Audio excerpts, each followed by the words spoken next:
Hi, I'm Richard Gage, AIA, 30-year architect and member of the American Institute of Architects and founder of Architects and Engineers for 9/11 Truth. We're a nonprofit organization of now more than 3,000 architects and engineers signed on to the petition demanding a new investigation into the destruction of all three World Trade Center skyscrapers on 9/11. I'm joined today by civil engineer Roland Angle, director of our project due diligence outreach effort to the engineering community. Roland graduated from UC Berkeley and began his career by designing hardened missile silos to withstand nuclear bomb blasts. He went on to a broader career in the civil engineering and construction fields, spanning 50 years. Let's bring him in. Hi, Roland. Hi, Richard. Glad to be here. Awesome to have you. We're both very excited, in fact, to be here with you guys in order to announce the completion and final report of the 4-year computer modeling study of World Trade Center 7 performed by the University of Alaska at Fairbanks. Roland will be giving you highlights of the study that was led by Professor Leroy Hulsey and his team of PhD researchers at UAF. Professor Hulsey, the top forensic structural engineer of 50 years also, served as chairman of the Department of Environmental and Civil Engineering at the university. The UAF team has conducted a robust finite element analysis of the collapse of this 47-story skyscraper, the third to collapse on 9/11, which so many know nothing about. If you're among those, then you may be surprised to learn that this high-rise fell suddenly and unexpectedly at 5:20 in the afternoon, 7 hours after the Twin Towers destruction. Building 7 fell symmetrically at free fall acceleration in under 7 seconds, in the exact manner of a classic controlled demolition. Yet NIST, the National Institute of Standards and Technology, tasked by Congress to explain this collapse to the American people, claimed in their 1,000-page report, issued 7 years after the collapse, that the building fell due to normal office fires. But this has never happened to a steel-framed skyscraper before 9/11. So we've got some important learning to do today. First, though, I'd like to say a hearty thank you to the thousands of concerned citizens who we worked with to fund the university in order to complete this historically important work. Roland is here to give us all his insights into this important study and present its startling conclusions. Ready to go, Roland? I'm ready. All right, let's rock and roll. Building 7 seen here on the day of 9/11 collapsed late in the afternoon. I want you to pay close attention to the penthouses on the top because they enter into the analysis in a very critical way. Since this is from the north, this is the east penthouse, and this is the west penthouse over here. There's a curtain wall between them. I just point that out now because we'll come back to that later. Professor Hulsey and his graduate students, Zili Kwan and Feng Zhao, agreed to do a structural reevaluation of the collapse of World Trade Center after we had approached the University of Alaska, and they conducted that study between 2015 and 2020. It was just released. The reason why we wanted to study this building is because there was a serious problem. The National Institute of Standards and Technology reported that the collapse of the building at 5:20 that day was due to normal office fires. However, no other steel frame high-rise had totally collapsed due to fire prior to that date or since. So it's essential for ensuring the public safety that the failure mechanism for this structure be thoroughly understood. So the university agreed to re-examine the collapse, and we provided the funding. The study had 3 objectives. First of all, examine the structural response to the fire loads. Second, rule out scenarios that could not cause the collapse. And third, identify the types of failures and their locations that could have caused the observed collapse. The material properties that were utilized were the same that NIST used, and we validated those. A36 steel, A572 steel, and 3,500 PSI concrete. The methodology used three approaches: simulate the local structure response to fire loading on floors 13 and below where the fires were. The second approach, examine the collapse initiation hypothesis that was developed by NIST, as well as the collapse hypotheses advanced by private engineering firms whose studies were commissioned as part of litigation that was related to the collapse. And third, simulate several scenarios within the overall structural system to determine what type of local failures and their locations may have caused the total collapse to occur as it was observed. There were two official reports on the building failure. FEMA issued a report in May of 2002, which was a preliminary report that just reported on the evidence that had been found and suggested some possible avenues of investigation. NIST issued their report, as Richard mentioned, later in 2008. In addition to that, there were the privately funded reports for the, first of all, for the lawsuit. The Arup Group issued a report for the plaintiffs, which was Con Edison and their insurance company, in their lawsuit against World Trade Center properties, and their report was released with the publication of the Second Circuit Court of Appeals decision in December of 2013, ruling in favor of the defendants. The Weidlinger Associates performed a study for the defendants in the same lawsuit. However, this report was never entered into the court record and only became publicly available in June of 2016. However, the thermal analysis on which it was based has not been publicly released. Then there's our study, funded by AE 911 Truth, performed by the University of Alaska Fairbanks Department of Civil and Environmental Engineering, and that report was just released. The building was located about 350 feet north of World Trade Center 1. It was a 47-story high-rise. Each floor was about 1 acre in area. Here again, we see it from the north. It was shaped like a trapezoid with the long side on the north side of the building and the short side on the south side of the building. That's important to remember. It was built over the Con Edison substation, a 2-story high building that they erected the building over. The foundation caissons, some of them went through the Con Edison substation, and some of them attached to the caissons that were already through the Con Edison substation. The floor plan of the building shows that there were 58 columns around the exterior, and there were 24 columns around the core, for a total of 82 columns.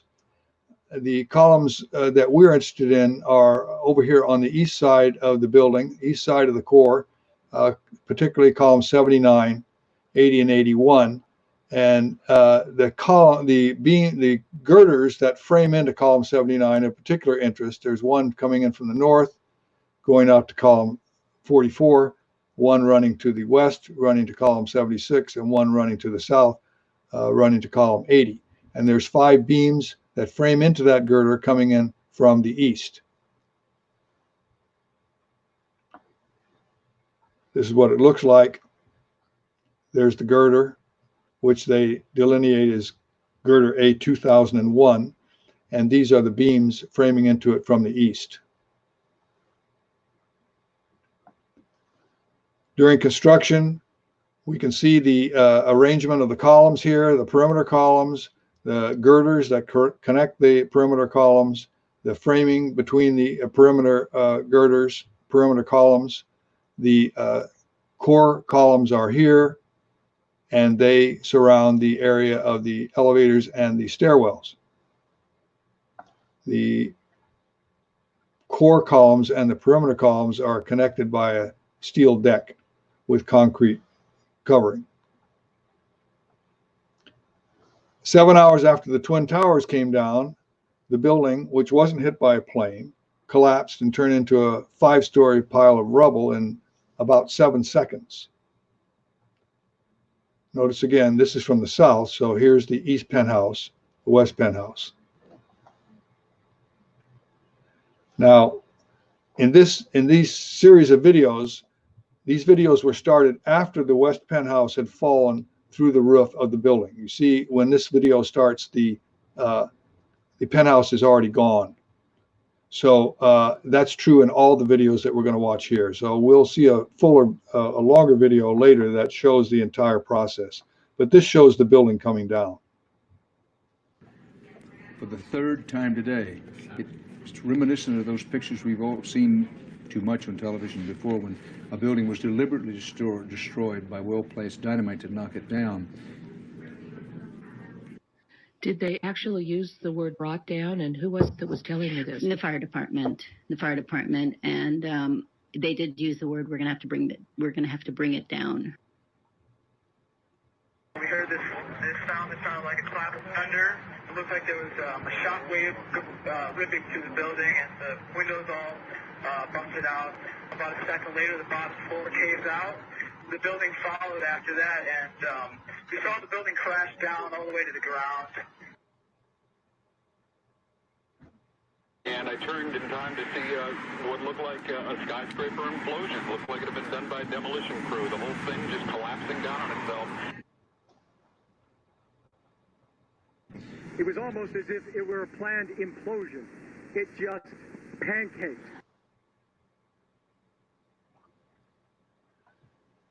Since it was about 350 feet away from the North Tower, some of the debris from the North Tower hit it when the North Tower came down. Here we see the North Tower coming down that morning, and we see Building 7 over here. The light debris from Building 1, the North Tower, hit the southern face of the Building 7. And FEMA mapped that debris pattern here, and we can see that some of it did, in fact, impact the south wall of Building 7. NIST gave us a pictorial view of that damage as they interpreted it. There was damage in the lower southwest corner of the building and some damage to the upper floors on the middle of the south side. NIST stated that this debris damage had little effect on the initiating collapse. Some photos taken during that afternoon. Here's one at 2:11 of the east wall of Building 7, and here's one at 3 o'clock of the north wall. We can see the fires are active at that time. FEMA thought that maybe there was diesel fuel that was involved in the fires. There were some auxiliary generators for backup power on the 5th floor. These were louvers for that air intake, and there was no smoke coming out of that. So the conclusion was that the diesel fires had nothing to do with the collapse of the building, and most of the fuel was recovered underneath the building afterwards. This claims, and the evidence shows, that there were fires on the 7th, 8th, 9th, 11th, 12th, and 13th, 19th, 22nd, 29th, and 30th floors. However, the fires on the upper 4 floors were not active after 1:30 p.m. and were thought to have nothing to do with the collapse of the building. This is a view of the north face of the building, taken about 90 minutes before it collapsed. We can see that there are floors active on the 8th floor here, apparently working its way from the west to the east. And there were floors that had been active on the 8th floor, working in the same direction, apparently. Up on the 12th and the 13th floors, we can see that floors are still active. Here on this floor, the fire is working its way from the east to the west. And same thing, apparently, with the 13th floor. We can see that there's still some fires active around column 44, which is of interest to us.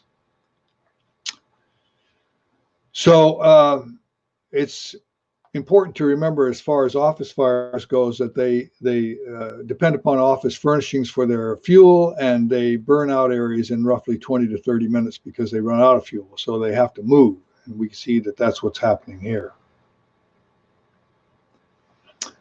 The NIST collapse initiation theory starts with the 13th floor and starts in the northwest corner of the building with these 5 beams that frame into this girder A2001 that runs between column 79 and column 44.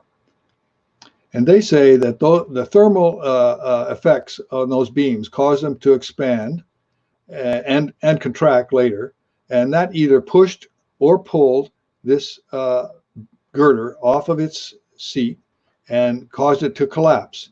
And that collapse on the 13th floor caused the girder to hit the next floor down, the 12th floor down, and that in turn caused a cascade of these beams in this area all the way down to the 5th floor, and that caused the column 79 to buckle because it was unsupported for such a long distance, and that in turn led to the buckling of 80 and 81, led to these 3 76 through 78 buckling, and the collapse proceeding from east to west of all the core columns, and then that resulted in the collapse of the perimeter columns, which led to the global collapse. So that's their theory. It's a progressive theory. In other words, one event, the expansion of the beams, led to another event, the pushing off the girder, led to another event, the falling of the floor, led to another event, the cascade of floors, led to another event,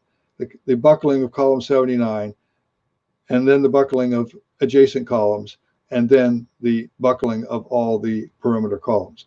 A progression of events, an initiating event. We're going to look at that analysis.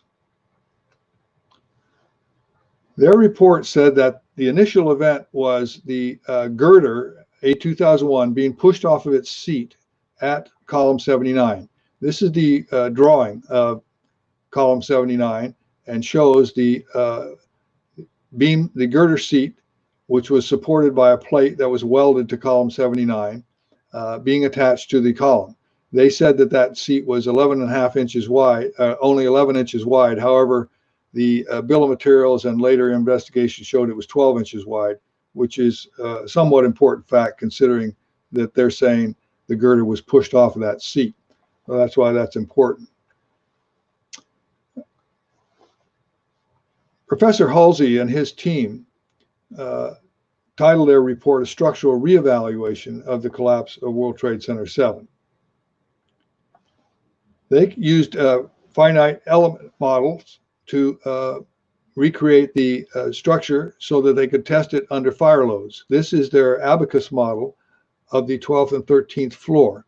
You see the perimeter columns, the core columns. This is column 79. This is the northeast corner of the building. So this is the area that we're concerned with. Now, one important thing to note is that when NIST modeled their floor, they assumed that this perimeter wall here on the east side was fixed and did not move as a result of the fires. Professor Halsey's team found that that was not true. When you take these 2 floors and you heat them up with the fires, what happens is there's some area around here that doesn't move, and everything else moves away from that. In other words, from here they're moving to the east, from here they're moving to the east, here they're moving to the west, here it's moving to the north, and here it's moving to the south. Now that assumption that NIST made and runs counter to the findings that Professor Halsey had. So that's an important fact to remember as we go on and investigate the differences. Here's the worst case floor temperatures that were used for the 12th floor. NIST shows these temperatures, which are color coded. You can see that their maximum temperature down here is about 675 centigrade, which is over 1300 degrees Fahrenheit.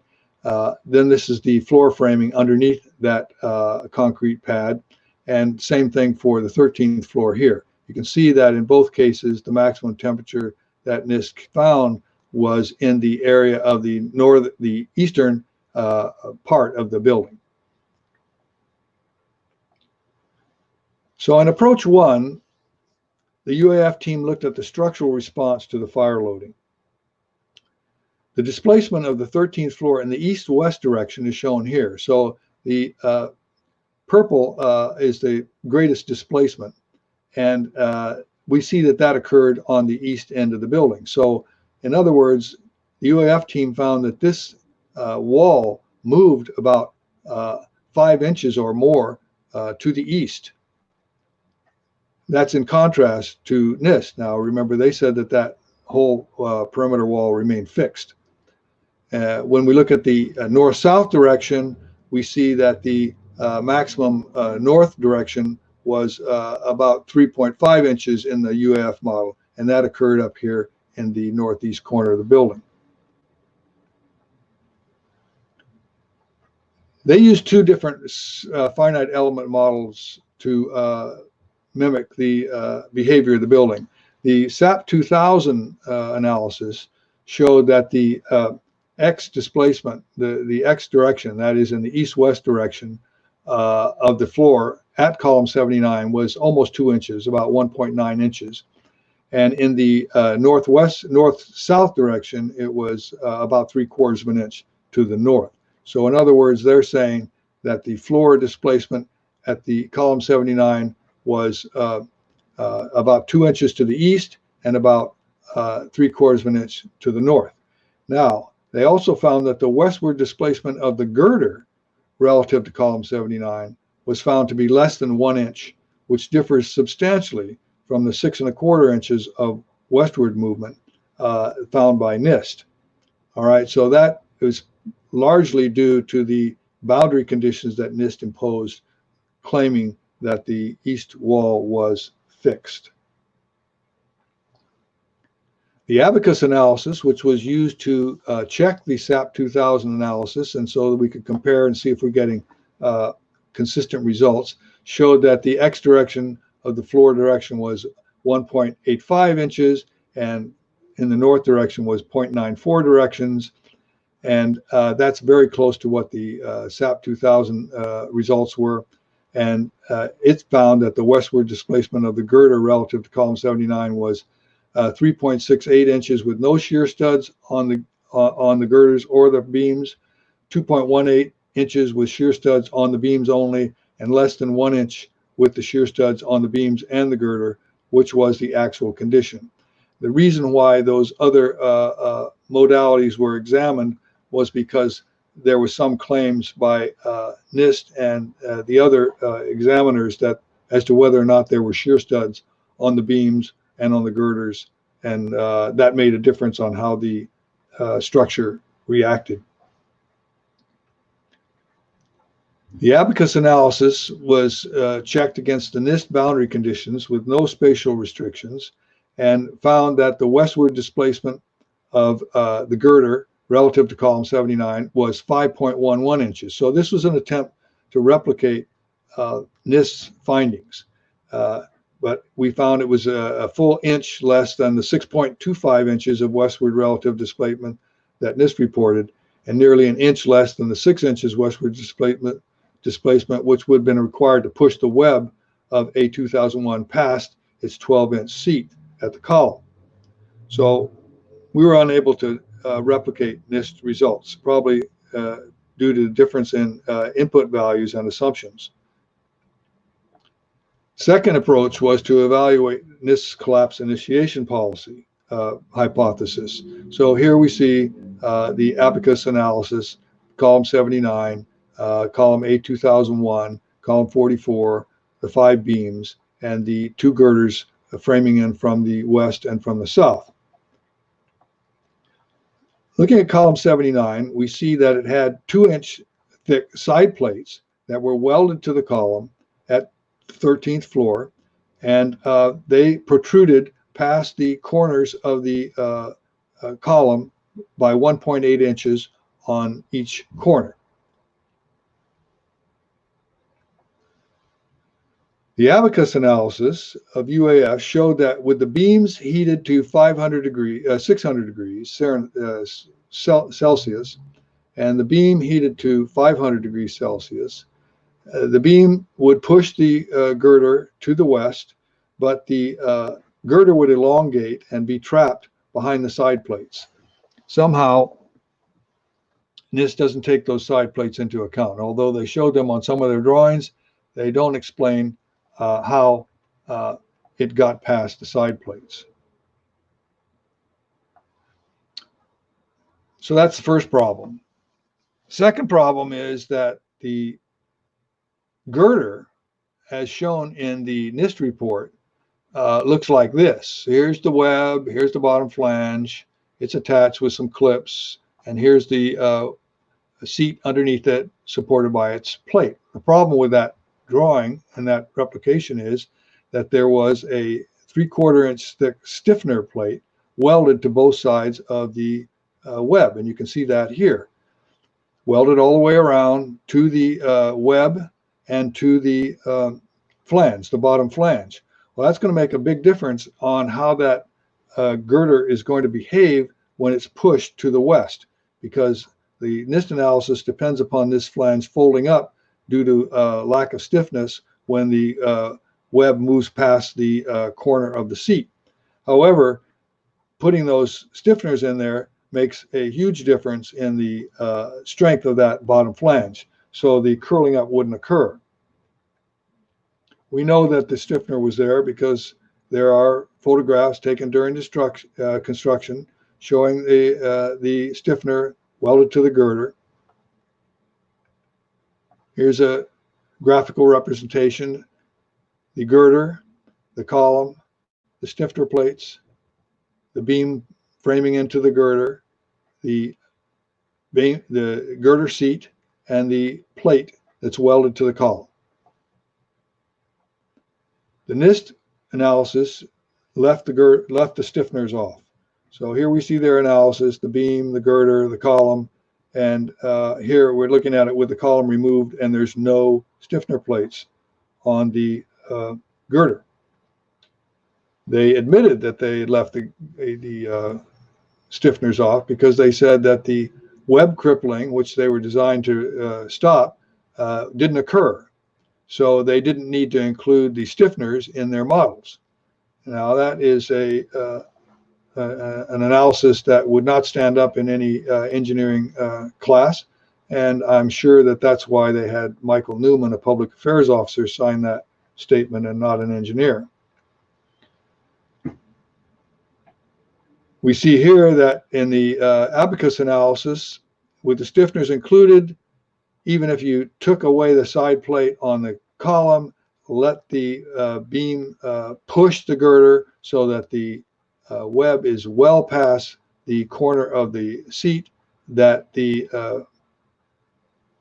flange doesn't fail.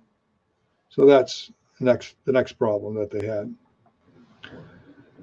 Going further, if you allow the girder to fall, to see if the next step is going to occur, here the girder is allowed to fail, falls down, hits the 12th floor below, and it would hit the same girder on the 12th floor, A2001,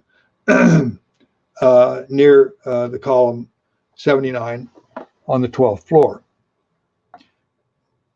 You can quickly calculate how much force it would take to break that floor loose, and it would take 632,000 pounds of force to break that A2001 loose on the 12th floor. When you analyze that load, you find, first of all, that the frame is going to separate from the floor slab and operate independently because supposedly all the shear studs have been broken and it's allowed to fall. It has a frequency of about half a hertz, and utilizing that information, you can put that information into this equation and find the stiffness of this system, which turns out to be about 550 pounds per inch. And then utilizing that, you can find the stiffness of the entire system, that is the floor falling and the floor beneath it, turns out to be almost the same because the floor below it is so stiff.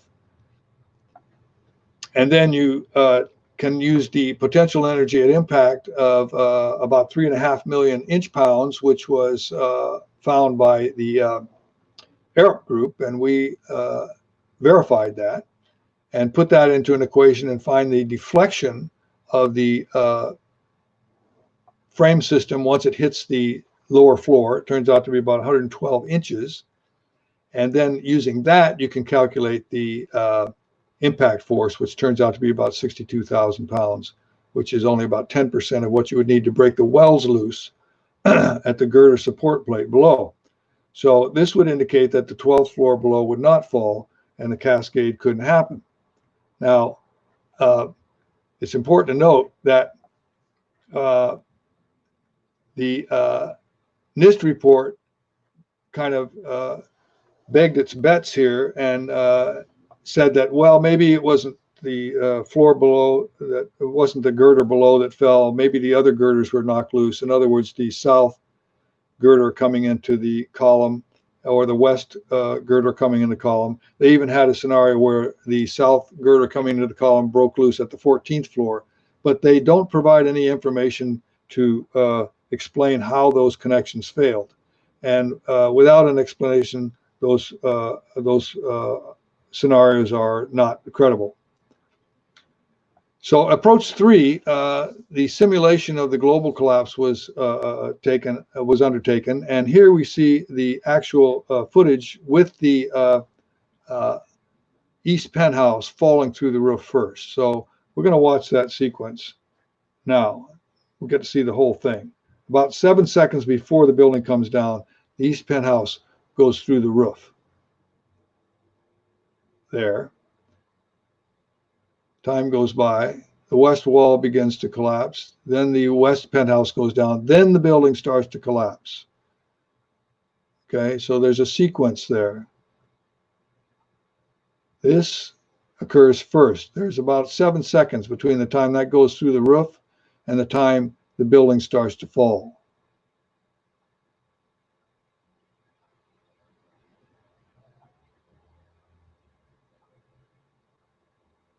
One more time, look at the windows and the distortion of the building. You see some window breakage underneath the east penthouse, very little distortion of the facade, and the building drops pretty much straight down. Now we'll compare that to the NIST simulation. On the right, you'll see their simulation starts with the collapse of these floors down here in the northeast corner of the building, low down at the 13th floor, and watch how that affects the east penthouse up above. That's very important. There's the collapse. The east penthouse falls through, then the west penthouse, and then the building starts to collapse. However, the NIST simulation doesn't go any further than that. So it's suspect because the building has already started to deform significantly on the exterior, on both the west side and the east side, upper and lower. In their report, they show what the view from the west would look like into the collapse and from the south, and you can see that the distortion of their building is considerable in their model. So that doesn't match the observed collapse. So it can't be used as a model to explain the collapse if it can't match the collapse. In the UAF study, they looked at the question of the east penthouse collapsing. How do we get the east penthouse to collapse up here when the initiation of the event occurred down here? Remember that there are 3 girders connecting into those into column 79 all the way up to the 47th floor. So that's like 102 girder connections between the 13th floor and the 47th floor that are tied in to that column that would prevent its falling and causing the east penthouse to fall. The east penthouse was over that column. So they found that indeed, if you collapsed it here, the east penthouse was not affected. You had to collapse those columns way up here in the top 3 or 4 floors in order to get that east penthouse to collapse through the roof. So that is a major sticking point with the NIST analysis. How do they get that penthouse to collapse when they were collapsing the floors way down low in the building. UAF analysis said that could not happen. Then we'll look at their horizontal core column failure scenario. They said that when these three columns fail, first 79, then 80, then 81, that would lead to a collapse of the next three columns, 76, 77, and 78. And that would in turn set off a progressive collapse across the core columns, which would then lead to the collapse of the exterior columns. What there, the where the UAF analysis found that when you take out those six columns, 79 through 81 and 76 through 78, what happens is that these columns here in the southwest corner of the building are overloaded and fail. And when they fail, that leads to further column then of some more of the east columns, one column over here on the west side, then the other core columns start to fail, and some of them even on the north side begin to fail. So they don't find the same sequence. When you look at how that would appear, the building would tip to the southeast after the typical failure, hypothetical failure of 76 to 81. So this analysis shows that the failure would not look like the failure that was actually occurred. It would look like this.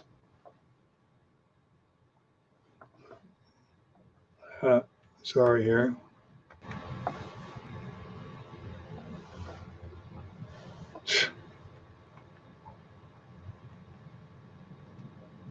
Here we go. Notice that the east penthouse is still intact. The building falls over to the southeast. So even if you gave NIST their collapse initiation hypothesis of the girder falling off and the floors collapsing and the column collapsing, you don't get a scenario that looks like the building when it actually collapsed. The building would fall over to the southeast. UAF global collapse analysis said you had to simulate the simultaneous failure of all the core columns over 8 stories, followed by 1.3 seconds later by the simultaneous failure of all the exterior columns over those same 8 stories, to produce exactly the behavior observed in the videos of the collapse. Now the east penthouse has to collapse through the roof 7 seconds later, and then global collapse ensues. So what you have to have is you have to have a separate event up here. These columns 79 through 81, which supported the east penthouse, have to collapse up here first, and then the global collapse down low of all the core columns, and then the perimeter columns 1.3 seconds later. If you do that, you can get the collapse the way it looked in the event. So let's do that. There goes the east penthouse. These columns underneath it failed. Then the core columns down low fail, and then the perimeter columns fail, and the whole thing drops. One more time. East penthouse, and the west penthouse when the core columns collapse, and then the entire building coming down. So that was the only way that UAF could get the to replicate the appearance that the actual event showed us. Here you see it from another view. East penthouse, west penthouse, and then the building. Long gap between the east penthouse, 7 seconds, and the rest of it. So the next question that we addressed was free fall acceleration, because physics teacher David Chandler proved that the entire roof line of the building was in full free fall acceleration for about 2.5 seconds, which is how long it would take to fall 8 stories. NIST was confronted with this fact in their preliminary draft report in August of 2008, and they were forced to admit in the final report that it did fall for 2.5 seconds, but they never addressed the implications of free fall, or they didn't change their model or their conclusion. Now, here Chandler graphed the velocity versus time, and he found that about 3/4 of a second into the collapse, it went into free fall. The slope of this line is free fall for about 2.5 seconds before it started to encounter resistance on the way down. He's going to explain that. Just by watching it, anybody can see that Building 7 fell close to free fall. To measure it, I used software to track the corner of the building and compute a graph of downward velocity as a function of time. The graph had a long, straight section indicating constant acceleration. Measuring the slope, I found the acceleration to be within 1% of the acceleration of gravity for the first 2.5 seconds. In other words, the building fell through its own structure with zero resistance. Just by watching it, anybody can see that Building 7 fell close to free fall. Okay, now the problem with that is that according to the NIST analysis, the columns were buckling, and that's what caused the building to fall. But when columns buckle, they still retain some of their resistance to vertical motion. So this graph here shows the relationship between the deflection, vertical deflection, and the yield strength, the load, and it only declines to about 1/3 of what it normally could hold. So since there's always some resistance, the free fall could never be occurred. It would always have some resistance. In free fall, all the potential energy is converted to kinetic energy, and it can't be doing any other work. So if you take out 8 stories and they buckle, you couldn't get free fall. You have to take them out completely. The NIST theory doesn't account for that. So the conclusions of the analysis are that the UF analysis are that columns 79, 80, and 81 did not fail at the lower floors in the building. In order to cause the east penthouse to fail first while not generating any significant deformation of the exterior, those columns had to have failed only at the upper part of the building. But there were no documented fires above the 30th floor. Secondly, the hypothetical failure of columns 79, 80, and 81, the 3 easternmost core columns, would not trigger a horizontal progression of core column failures.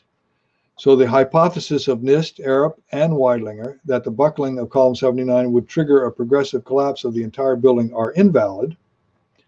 The collapse of column 79, 80, and 81 high in the building would have to have been a separate and distinct event from the global collapse occurring first.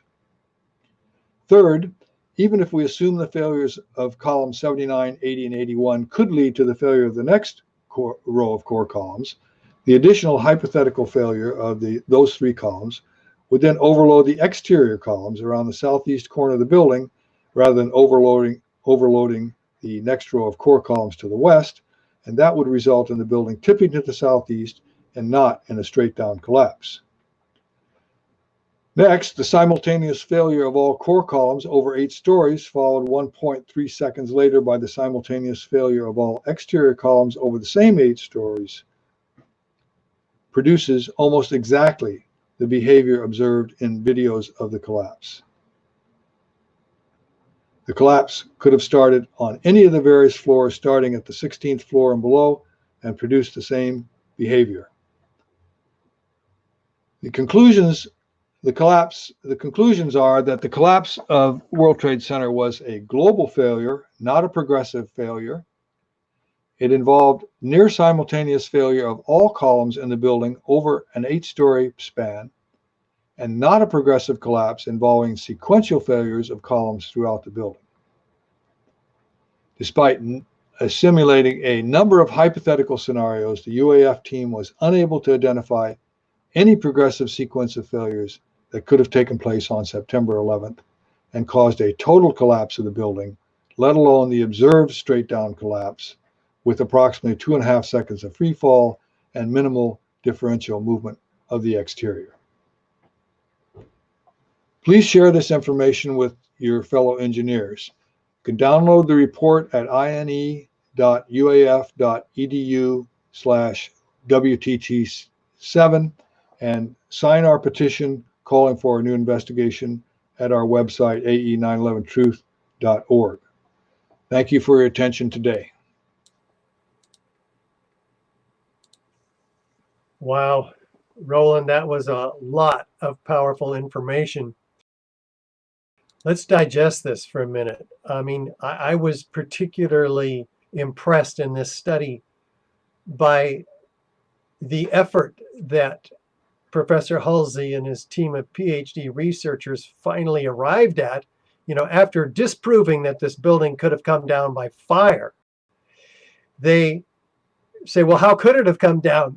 They had to remove 80 columns on at least 8 floors all at once in an instant, followed a second later by the exterior columns. I mean, really, what can do this? This, of course, only controlled demolition can accomplish that. So I want to encourage people for more answers on this critical question to look at our landmark documentary, 9/11 Explosive Evidence, Experts Speak Out. It's free on YouTube. Just search 9/11 Experts Speak Out. It comes right up. In it, we've assembled 40 high-rise architects, structural engineers, metallurgists, chemists, physicists, controlled demolition experts, all laying out the evidence about the controlled demolition of this 47-story skyscraper on 9/11. So if you guys are hearing about this subject for the first time, I hope that you found today's webinar enlightening. And in this short period of time that we've been able to explain adequately some of these scientific concepts involved, you can read the report yourself. It's short of 130 pages. Download it at ae911truth.org or at the university website, ine.uaf.edu/WTC7. And take the time to understand the differences between the Halsey report and the NIST report and draw your own conclusions as to which better explains the collapse that you've now seen in the videos, because the ramifications of the NIST report being exposed here basically as fraudulent by the University of Alaska. They won't make that claim, but it becomes rather obvious. This is not just about a building. This is about all of 9/11 and what really happened there. If Building 7 raises these kinds of questions, being obviously a controlled demolition, especially once you've seen the scientific forensic evidence and the eyewitness testimony in the documentary we've mentioned and in our other works, including our webinars, which are called 9/11, An Architect's Guide, a 3-part series. You need to look at the Twin Towers also. And there are all kinds of questions that are raised there. So we encourage you to take a look at the rest of the questions. So you can also submit your own questions to Roland and myself by visiting ae911truth.org and clicking the Contact Us form. And if you're so moved by the information that we're presenting, please sign our petition. If you're a structural engineer or an architect or any kind of an engineer and architect, we have 3,000 architects and engineers signed on to the petition demanding a new investigation. You can support them as well. We have 20,000 others calling for a new investigation. So everybody can sign the petition. And help us, therefore, then to bring the report to the engineering community, to Congress, to the media. We have all kinds of opportunities to do just that. The more engineers that we have raising our voices, the more Congress will listen and eventually be forced to open a real investigation. Also, we're submitting a request for correction to NIST under the Data Quality Act, which will be based upon the findings in this report. NIST will be forced to correct their fraudulent, let's call it a deeply flawed report. If you're a structural engineer, we highly encourage you to sign on to the request for correction now, or a licensed architect, by emailing us at rfc@ae911truth.org. And even if you're not listening live to this, but on the archive video, you can still amend your name to the list of concerned structural engineers and architects signed on to this important document. Again, email us at rfc, request for correction, at ae911truth.org. A special thanks to you, Roland, for the insightful presentation tonight. Thanks, Richard. It was my pleasure, and I would like to add a note to the engineering community that this is a matter of supreme importance for our profession. Please educate yourself about this matter and join us in calling for a new investigation. Thanks. Absolutely. And thumbs up also to Professor Halsey and the great team of PhD researchers at the University of Alaska and Fairbanks. We're proud to have supported the university in performing this truly scientific and historic study. And thanks everyone for joining us today. Bye for now. Bye-bye.